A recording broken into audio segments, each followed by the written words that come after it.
Continuing with less than 2 weeks or so before the birther bastard comes in. And yeah, notice that if you watch the liberal news especially, well, I guess they're doing it on the right-wing news. They're counting down the days until the birther bastard comes in.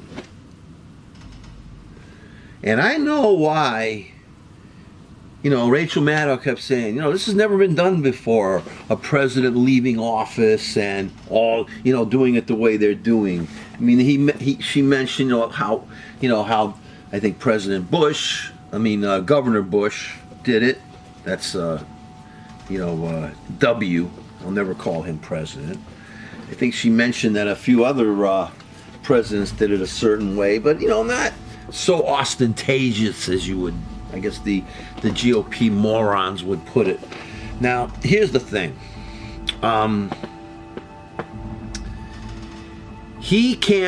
President Obama campaigned so hard for Hillary Clinton.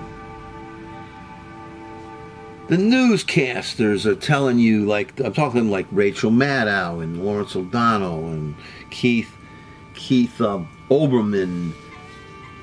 They're telling you things, and Keith is able to say it right out. Like me. But if you watch the mainstream media, they're not allowed to say that our country's under attack within. That's what I'm trying to say. They're not allowed to say that we're at war, cold civil war. That the Koch brothers, that's spelled K-O-C-H. K-O-C-H. Just remember that name because they're trying to undermine our country. They're the enemies from within. We spent so much time worrying about Islamic terrorism, extremist terrorism. We forgot about Christian extremist terrorism. There, I said it, in this country, as well as other extremist fascist crap in this country. We're so busy looking out, we're not looking in. You have to also realize that the very nature of extremist religion, like the Islamic extremists and the Christian extremists, is to make and create totalitarianism. Because religion, as I've always said, is totalitarian. So they're, doing this terrorist shit. The Islamic terrorists are doing this terrorist shit, and the Christian extremists are encouraging, let's build walls, let's build this. I don't want walls around my free and open country. Why do you think President Obama, as Rachel Maddow, I knew why he was out there doing that. Because our country is under attack. Ladies and gentlemen, he should have said that. I guess that's kind of like conspiracy theory stuff or whatever you want. All I know is the GOP, this extremist, Christian, terrorist, GOP teabagger traitors are going to try to hurt us. Eliminate Obamacare, eliminate the environmental protections, privatize veterans, privatize education, eliminate unions, bring in ExxonMobil, I'm afraid we're going to have Putin as our dictator. That should be really investigated, folks. This entire election should be investigated more than the thing with Bush and Gore. You have to understand, folks. I understand. I'm like the guy, like I said, Miles Bennell at the end of the 1956 invasion of the body snatchers, running through the streets, warning people about the coming of the pod people, the coming of the end of humanity. You don't have to believe me. Look it up for yourself. We have to stand up, as President Obama said in his last address. It's up to us. But he didn't tell you that's because the Democratic Party is damaged. He didn't say that. He didn't, he implied things. That there's a dictatorship, that we have a constitution.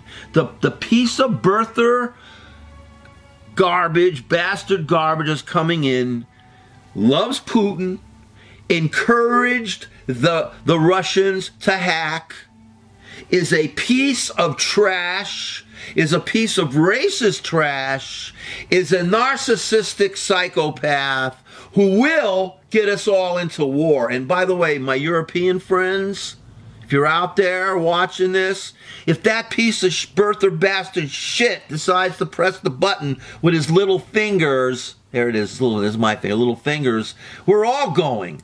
See the movie Threads, the movie I want the BBC to share with the world. You know, bring it out on Region 1. We're all connected. And when one birther bastard is elected in one country, another birther bastard is going to come up in another country. And all we know is this, folks, this country needs people who have humanity at heart, who have the future at heart, who are humble enough to realize that we are not human beings, the end-all, be-all of everything.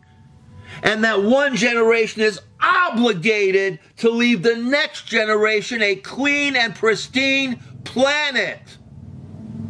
Now, what we've put in I mean, not we, well, you know, half the country didn't vote, but what's coming in are all the greedy, evil bastards that have always tried to undermine working people, women, and people who are persecuted, minorities, people with sexual preferences, people who have drug preferences, who smoke certain things or not.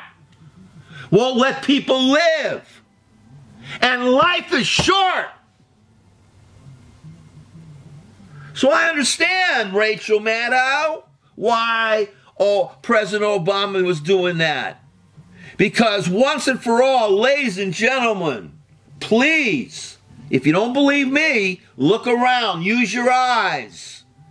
Because this country is under attack. All right? We had the Civil War. We had the McCarthy era. I'm not counting the world wars. We had the McCarthy era. Civil War was within. The McCarthy era was threats from within. Watergate was threats from within to our democratic republic. But now we have threats from without and within. Extremist religion, Christian and Islamic, trying to make us afraid. Life is short. Believe me, I can't believe I'm 66. And please wake up. I know the news doesn't want to tell you this. I know the president didn't really want to say, but our country is under threat. Under threat, and specifically the working class, the poor, the middle class, the sick, the old, black, Jewish, Islamic, Mexican, everybody. And by the way, I don't care how many, who he assigns to the Middle East. I don't care if his Jewish son-in-law is coming in there, because that's another story. You know, my people my tribe shouldn't ally themselves with any kind of shit. We get in trouble for that. We have tragedy for that. The Jewish people, my tribe, has to learn to stay away from evil sons of bitches. Now, we were kicked out of Europe. I mean, Western Europe in 1492. The Jewish people, my tribe, were kicked out of Western Europe. They were welcomed by the Eastern Europeans. Come in, Jews. Come in. We want you. Come in. Yeah, we want you. We love you. They wanted us for rent collecting and you know, figuring and all this kind of stuff, because the Catholic Church had taken away, had made sure that the Jewish people didn't have any land in Western Europe. All right, no land. They were only allowed to lend money. That's the only thing the Jews were good for. So yeah, come in, we Eastern Europe. And the nobles of Eastern Europe had the dumb Jews, my dumb tribe, collecting money from the peasants. So when the Khmelnytsky pogroms became reality, thousands of my people were murdered because they were the face of the nobles. But the bottom line is, we have, in this time in our history, since 9/11, another attack on our country, on our democratic system. Think of it, folks. Between driving your car and getting on a train, that's the only place you don't have to show any kind of metal detectors. The trains now, you just get on them, get off them like the old days. If it's up to these religious extremists and other capitalist extremists like Putin, we'd have no rights left. And this is why President Obama was going crazy. This is why he was campaigning his heart out. And this is why he had that giant farewell speech. Wake the fuck up, folks, before we lose it all.